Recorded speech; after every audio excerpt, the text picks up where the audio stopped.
আজকের টপিকটা অনেক personal. Why I left my comfort zone for this business. Comfort zone মানে সব সেফ বাট গ্রোথ নেই, ড্রিম আছে বাট অ্যাকশন নেই, new country, new responsibilities, baby, fear তো আমার ছিলই। What if I fail, what will people say, what if I can manage.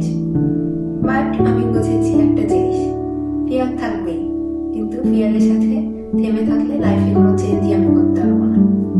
So আমি uncomfortable ফিলিংটাকে choose করেছি।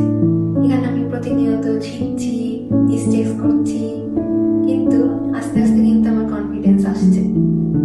আজও আমি লার্নিং এর মুডে আছি, বাট একটা জিনিস ক্লিয়ার, কমফোর্ট জোন ছাড়া ডিসিশনটাই আমার লাইফ চেঞ্জ করছে। যদি আপনি আজ সেম জায়গায় স্টাক ফিল করেন, just remember, growth always starts where comfort ends.